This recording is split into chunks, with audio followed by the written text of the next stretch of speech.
ಮುಖ್ಯವಾಗಿ ರೇಣುಕಾಚಾರ್ಯ ಅವರಿಗೆ ಈ ಬಾರಿ ಸಿಕ್ಕೇ ಸಿಗುತ್ತೆ ಅಂತ ಮಾತುಗಳು ಕೂಡ ಕೊನೆಯ ಕ್ಷಣದವರೆಗೂ ಕೂಡ ರೇಣುಕಾಚಾರ್ಯ ಅವರು ನಗುಮುಖದಲ್ಲೇ ಇದ್ರು. ಕೊನೆಯ ಕ್ಷಣದಲ್ಲಿ ಯಾಕೆ ಹಿಂಗಾಯ್ತು? ಈಗಲೂ ನಗುಮುಖದಲ್ಲೇ ಇದ್ದೀನಿ ನೋಡಿ. ನನ್ನ ಹೊನ್ನಾಳಿ ನ್ಯಾಮತಿ ಅವಳಿ ತಾಲೂಕಿನ ಜನತೆ 3 ಬಾರಿ ನನ್ನನ್ನು ಶಾಸಕರ ಆಯ್ಕೆ ಮಾಡಿದರೆ ಕ್ಷೇತ್ರದ ಜನರ ಋಣವನ್ನು ತೀರಿಸೋಕ್ಕೆ ಸಂಪೂರ್ಣವಾಗಿ ನಾನು ಪ್ರಯತ್ನ ಮಾಡಿದ್ದೀನಿ. ಒಂದು ಸಂಘಟನೆ, ಒಂದು ಸರ್ಕಾರಕ್ಕೆ ಗೌರವ ತಂದಿನಿ ನನ್ನ ಅವಧಿಯಲ್ಲಿ.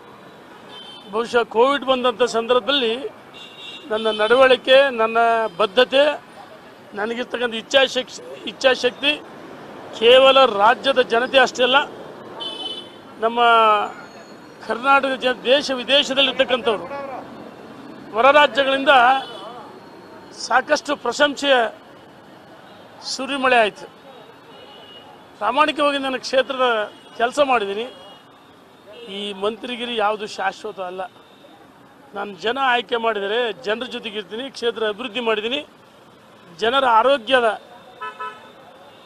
ಕೋವಿಡ್ ಬರೋದು ಮೊದಲನೇ ಅಲೆ, ಎರಡನೇ ಅಲೆ ಸಂಪೂರ್ಣವಾಗಿ ನಾನು ತೊಡಗಿಸ್ಕೊಂಡಿದ್ದೀನಿ.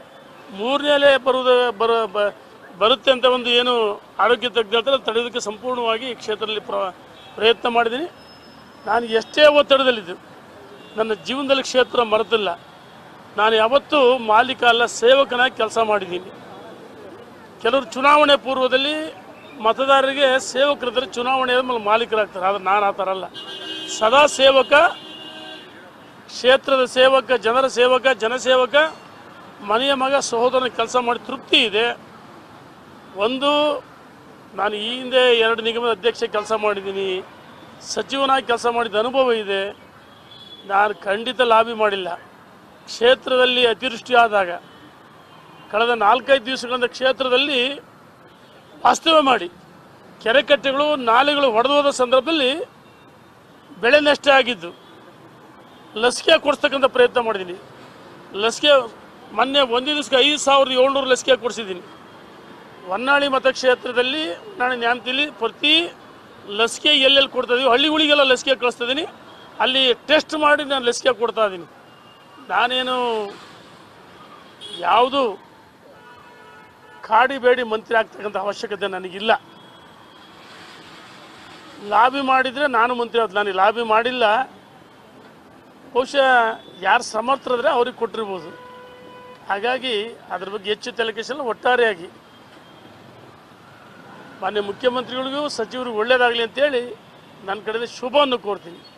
ನೀವು ಯಡಿಯೂರಪ್ಪ ಅವ್ರನ್ನ ಭೇಟಿಯಾದ್ರಿ, ಯಾಕಂತಂದ್ರೆ ಒಂದು ಹಂತದಲ್ಲಿ ನಾಯಕತ್ವ ಬದಲಾವಣೆ ಆಗಬಾರ್ದು ಅಂತಕ್ಕಂಥ ಪಟ್ಟನ್ನು ಹಿಡಿದಂಥವ್ರು ರೇಣುಕಾಚಾರ್ಯ ಅವರು, ಸಹಿ ಸಂಗ್ರಹ ಎಲ್ಲ ಮಾಡಿ ನಿಂತಿದ್ದಂಥವ್ರು. ಯಾಕೆ ಯಡಿಯೂರಪ್ಪ ಅವರು ಅಷ್ಟೆಲ್ಲ ಪ್ರಯತ್ನ ಪಟ್ಟು? ಅದು ನೋಡಿ, ಈಗಾಗಲೇ ಮುಗಿದ ಅಧ್ಯಾಯ. ಒಂದು 8 ದಿವಸ ಆಯಿತು ಮುಖ್ಯಮಂತ್ರಿಗಳು ಬಸವರಾಜ ಬೊಮ್ಮಾಯಿ ಅವರು 8 ದಿವಸದ ಆದಮೇಲೆ ಹಳೆ ಯಾವುದೋ ಕತೆ ನೆನಪಾಡ್ಕೊಳ್ಳಲ್ಲ, ಅದು ಕಥೆಯಾಗಿ ಉಳಿಯುತ್ತೆ. ಈಗೇನಾದರೂ ಮಾತಾಡಿದ್ರೆ ರೇಣುಕಾಚಾರ್ಯ ಸಚಿವ ಸ್ಥಾನ ಸಿಕ್ಕಲ್ಲ, ಆಗ ಅಸಮಾಧಾನ ಮಾತಾಡ್ತಾರೆ ಅಂತಾಗುತ್ತೆ. ಅದ್ರ ಬಗ್ಗೆ ನಾನು ಮಾತಾಡೋಕ್ಕೆ ಇಚ್ಛೆ ಪಡಲ್ಲ. ಕಳೆದ 8 ದಿವಸಗಳ ಹಿಂದೆ ಇವರು ಬಸವರಾಜ ಬೊಮ್ಮಾಯಿ ಅವರು ಮುಖ್ಯಮಂತ್ರಿ ಆಗಿದ್ದಾರೆ. ಇವತ್ತು ನೂತನ ಸಚಿವ ಸಂಪುಟ 29 ಜನ ಸಚಿವರು ಪ್ರಮಾಣವನ್ನು ಸ್ವೀಕಾರ ಮಾಡಿದ್ದಾರೆ. ಬಹುಶಃ ಅವರೆಲ್ಲ ಸಮರ್ಥರಿದ್ದಾರೆ, ಹಾಗಾಗಿ ಕೊಟ್ಟಿರ್ಬೋದು. ನನಗೆ ಗೊತ್ತಿಲ್ಲ. ನೀವೇ ಹೇಳಿದ್ರಿ ಇಲ್ಲ, ಅವ್ರು ಸಮರ್ಥ, ನನಗಿಂತೂ ಅರ್ಹತೆ ಇರ್ಬೋದು, ಸಮರ್ಥ ಇರ್ಬೋದು, ಕೊಟ್ಟಿರ್ಬೋದು. ಅದ್ರ ಬಗ್ಗೆ ಹೆಚ್ಚು ನೋಡಿ, ಅಧಿಕಾರಕ್ಕೋಸ್ಕರ ಅಂಟಿಕೊಳ್ಳತಕ್ಕಂಥ ವ್ಯಕ್ತಿ ನಾನಲ್ಲ. ಅಧಿಕಾರದ ಹಿಂದೆ ಹುಡುಕೊಂಡು ಹೋಗ್ತಕ್ಕಂಥ ವ್ಯಕ್ತಿ ಅಲ್ಲ. ನಾನು ಕೆಲಸ ಮಾಡಿದ್ದೀನಿ, ಅಧಿಕಾರ ನನ್ನಿಂದ ಬರಬೇಕು. ಅದು ನನ್ನ ಆತ್ಮಸಾಕ್ಷಿಗೆ ವಿರುದ್ಧವಾಗಿ ನಾನು ಲಾಬಿ ಮಾಡಿಲ್ಲ. ನಾನು ಲಾಬಿ ಮಾಡೋಗಿದ್ರೆ ದಿಲ್ಲಿಲಿ, ಬೆಂಗಳೂರು ಕೂತು ಲಾಬಿ ಮಾಡಬಹುದಿತ್ತು. ಕ್ಷೇತ್ರ ಜನರ ಮಧ್ಯೆ ಇದ್ದು ಕೆರೆಕಟ್ಟೆಗಳು ಹೊಡೋಗಿದ್ದು, ನಾಲೆ ಹೊಡೆದು, ಬೆಳೆ ನಾಶ ಆಗಿದ್ದು, ಅಲ್ಲೋಗಿ ಜಂಟಿ ಸಮೀಕ್ಷೆ ಮಾಡಿ ಅದಕ್ಕೆ ಸೂಚನೆ ಕೊಟ್ಟು ಬಂದಿದ್ದೇನೆ ವಿನ ನಾನು ನಿನ್ನೆ ಬೆಂಗಳೂರಿಗೆ ಬಂದೆ. ಹಾಗಾಗಿ ಒಂದು ದಾವಣಗೆರೆ ಜಿಲ್ಲೆ ಭಾಳ ಅನ್ಯಾಯ ಆಗಿದೆ. ದಾವಣಗೆರೆ ಜಿಲ್ಲೆ ಶೈಕ್ಷಣಿಕವಾಗಿ ಮತ್ತು ವಾಣಿಜ್ಯ ಕೇಂದ್ರ ಇರ್ಬೋದು ಮತ್ತು ಕೃಷಿಗೆ ಪ್ರಾಧಾನ್ಯತೆಯಿಂದ ಜಿಲ್ಲೆ. ಆದರೆ ದಾವಣಗೆರೆ ಜಿಲ್ಲೆಗೆ ಭಾಳ ಅನ್ಯಾಯ ಆಗಿದೆ. ನಾವು 5 ಜನ ಒಟ್ಟಾಗಿ ನಮ್ಮ ಜಿಲ್ಲೆಯಲ್ಲಿ ಯಾರಿಗಾರು ಕೊಡ್ರಿ ಅಂತ ಕೇಳಿದ್ವಿ. ರೇಣುಕಾಚಾರ್ಯ ನನಗೆ ಕೊಡ್ರಿ ಅಂತ ಕೇಳಿಲ್ಲ. ಆದರೆ ಜಿಲ್ಲೆಯ ಜನರಿಗೆ ಭಾಳ ನೋವಿದೆ, ಭಾಳ ನೋವಿದೆ. ನಾನು ಅವಕಾಶ ಕೊಡಿದೆ ನನ್ನ ಕ್ಷೇತ್ರದ ಅಭಿವೃದ್ಧಿಯ ಜೊತೆಗೆ ದಾವಣಗೆರೆ ಜಿಲ್ಲೆ ಅಭಿವೃದ್ಧಿಗೆ ಪೂರ್ವಕ ಕೆಲಸ ಮಾಡ್ತಿದ್ದೆ. ದಾವಣಗೆರೆ ಜಿಲ್ಲೆಗೆ ಅನ್ಯಾಯ ಆಗಿದೆ, ಅದನ್ನು ನೇರವಾಗಿ ಮಾನ್ಯ ಮುಖ್ಯಮಂತ್ರಿಗಳಿಗೆ ಹೇಳಿದ್ದೀನಿ, ಯಡಿಯೂರಪ್ಪನವ್ರಿಗೆ ಹೇಳಿದ್ದೀನಿ, ಅರುಣ್ ಸಿಂಗ್ರವ್ರು ಬಂದ ಸಂದರ್ಭದಲ್ಲಿ ಹೇಳಿದ್ದೀನಿ. ದಾವಣಗೆರೆ ಜಿಲ್ಲೆ ಮಧ್ಯ ಕರ್ನಾಟಕ ಅನ್ಯಾಯ ಆಗಿದೆ, ಒಟ್ಟಾಗಿ ಕೇಳ್ತೀವಿ. ನಾವ್ಯಾರು ಈ ವೈಯಕ್ತಿಕ ಇಂಡಿವಿಜುವಲ್ ಲಾಬಿ ಮಾಡಿರಲಿಲ್ಲ, ಭಾಳ ಅನ್ಯಾಯ ಆಗಿದೆ, ನೋಡೋಣ. Thank you.